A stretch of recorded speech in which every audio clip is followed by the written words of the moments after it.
Comme vous le savez, Blackpink est encore en pleine tournée mondiale, et ce mois-ci, les filles sont en train de performer dans toute l'Asie Pacifique. Si les Blinks sont admiratifs lors des différents concerts auxquels ils ont assisté, le dernier qui prit place à Jakarta a surpris agréablement tous les fans. Le 10 mars, le band de la YG se produisait en Indonésie, mais lorsque Rosé devait effectuer son titre solo Hard to Love, un incident se produisit.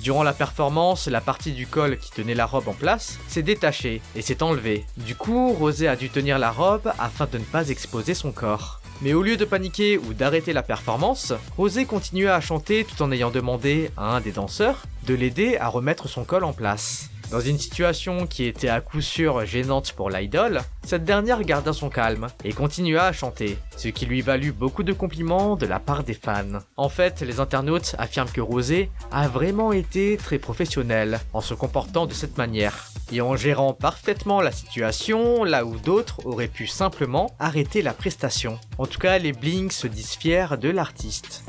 Les amis, je vous interromps quelques secondes juste pour m'assurer que vous soyez bien abonnés. Ça vous prend un clic et nous, ça nous motive énormément dans notre travail. Et si vous êtes déjà abonné, n'hésitez pas à mettre un like à la vidéo.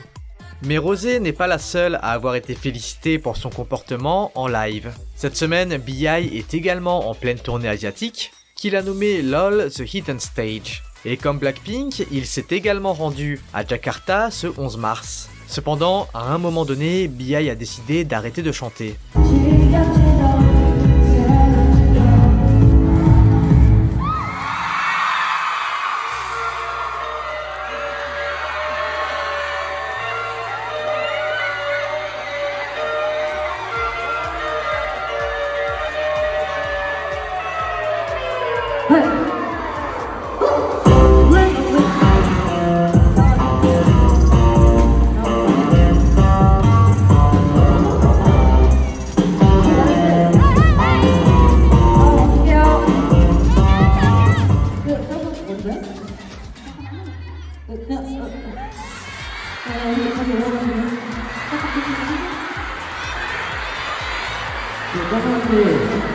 En fait, une fan était en train d'être expulsée de la salle, et BI, ne comprenant pas ce qu'il se passait, demanda au public. Ces derniers ont répété le mot « caméra » plusieurs fois, pour indiquer à l'artiste qu'elle se faisait expulser à cause de la caméra professionnelle qu'elle avait utilisée pour filmer la performance. En fait, durant les concerts, les caméras professionnelles ne sont pas autorisées. Seulement les téléphones portables sont acceptés. D'habitude, la sécurité donne seulement un avertissement à ceux qui filment avec des grosses caméras. Mais cette fois, il semblerait que la sécurité ait été moins compréhensive. Et comme vous l'avez vu, BI a alors annoncé que personne ne quitterait la salle avant la fin du concert. Suite à quoi, l'équipe de sécurité laissa la fan assister au concert. Les internautes ont été agréablement surpris que BI prenne le parti de la fan et lui permette de rester malgré le fait qu'elle ait utilisé une caméra pour le filmer. Et les internautes plus largement saluent ce geste qui n'est pas anodin. Souvent, les artistes de l'industrie n'ont pas leur mot à dire quand cela concerne des prestations de cette envergure. Et le fait que BI se soit opposé à la règle est une action très courageuse de sa part, surtout pour protéger ses fans.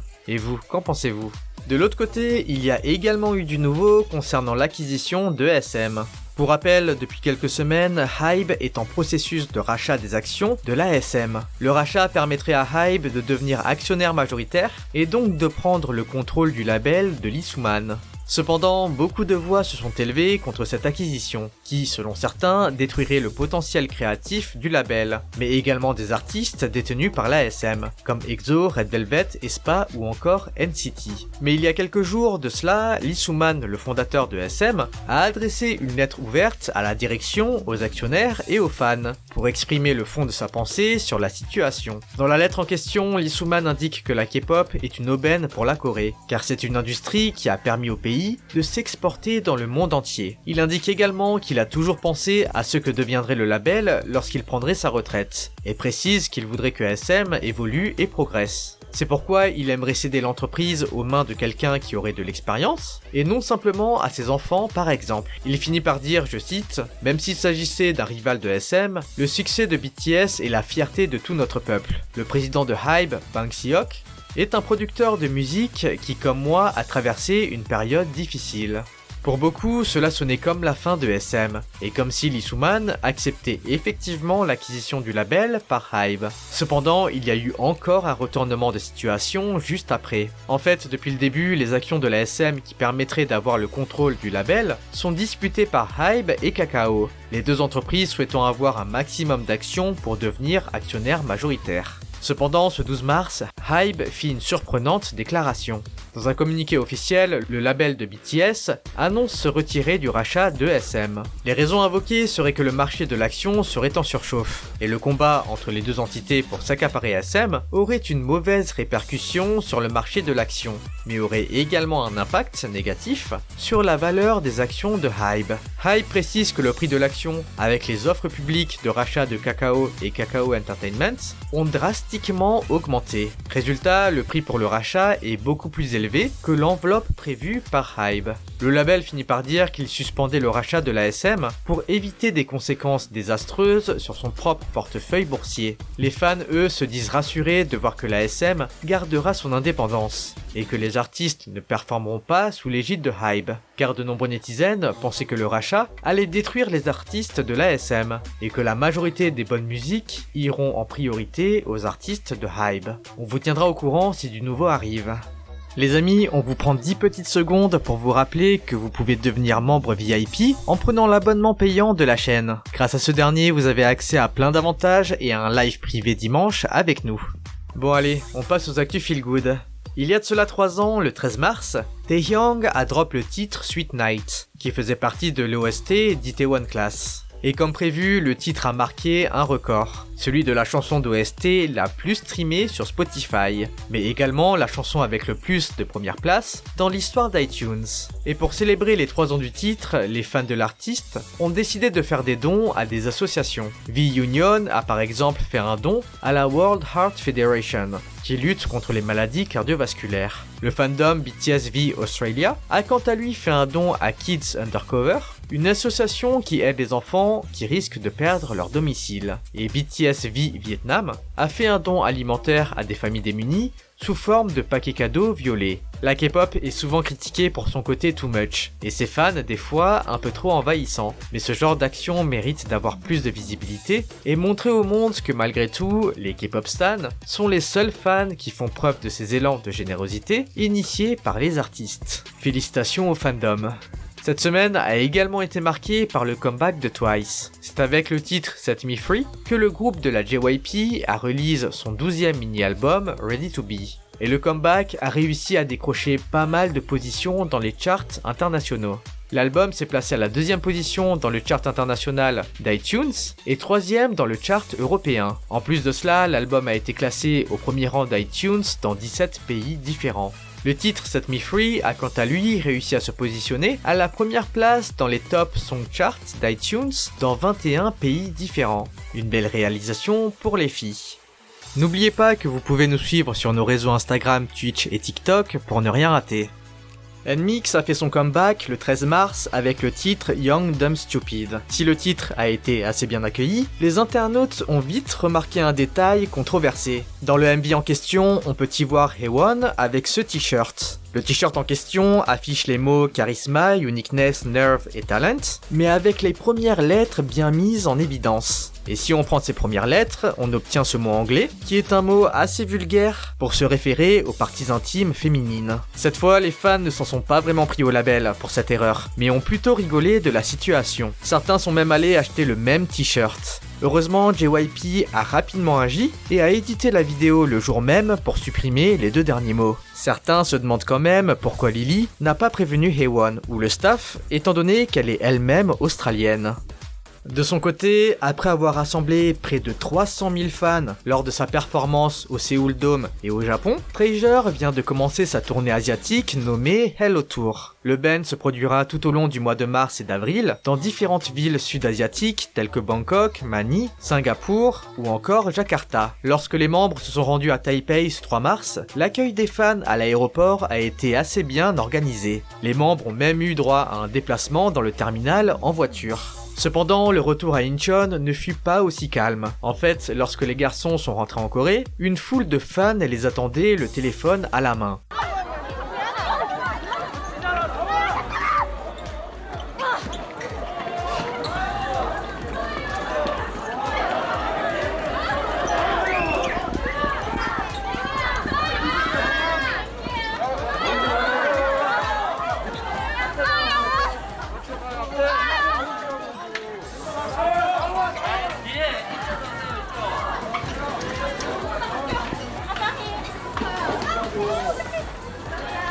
La situation était assez chaotique, les fans se bousculaient et les idoles étaient également mis en danger. Les fans locaux et internationaux ont été choqués de voir à quel point les fans sur place étaient hystériques, rendant la situation très dangereuse. Surtout que même les idoles n'ont pas été épargnés. Do-young et Ji-hoon ont été assez malmenés, se faisant bousculer dans plusieurs sens. Les internautes affirment que cela se passe uniquement en Corée du Sud. Ce genre de situation arrive rarement à l'étranger, et du coup la sécurité de l'aéroport a été blâmée pour cet incident. D'autres disent que le label devrait mieux protéger les artistes, en fournissant encore plus de gardes du corps lors des sorties à l'aéroport. Surtout que ce n'est pas la première fois que le groupe de la YG fait face à une situation de chaos à l'aéroport. En septembre de l'année dernière, le groupe avait déjà fait face à une situation similaire, où Do-young a même été poussé contre une porte vitrée. Et même avant ses débuts, les fans avaient envahi l'espace personnel des membres lorsqu'ils étaient à l'aéroport. En tout cas, les fans ont peur que la situation se dégrade avec le temps. Si rien n'est fait pour protéger les garçons, il risque d'y avoir des accidents beaucoup plus graves, comme des mouvements de foule ou des blessés. Les membres ainsi que les fans et le staff sont en danger à chaque sortie. YG devrait réagir, indiquent les netizens.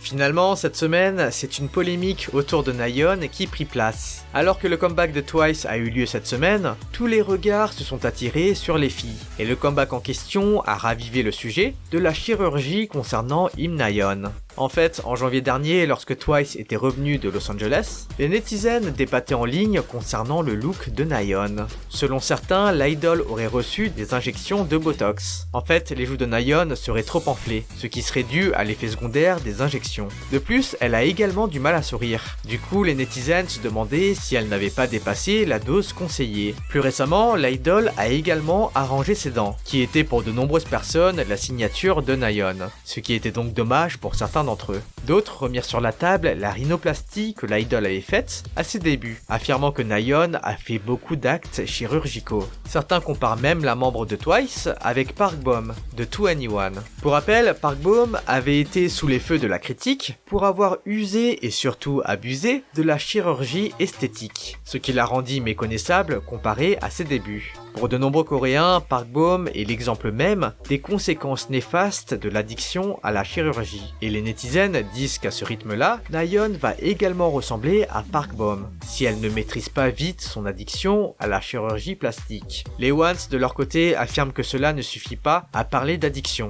étant donné que le Botox, la chirurgie dentaire ou encore la rhinoplastie sont des opérations que les artistes ont presque tous eues. Et vous, qu'en pensez-vous ? Bon les amis, on se retrouve samedi pour une vidéo K-Life et dimanche pour une actu K-pop. En attendant, lâchez votre like, abonnez-vous et activez la cloche. Allez, on se dit à toutes et bye bye.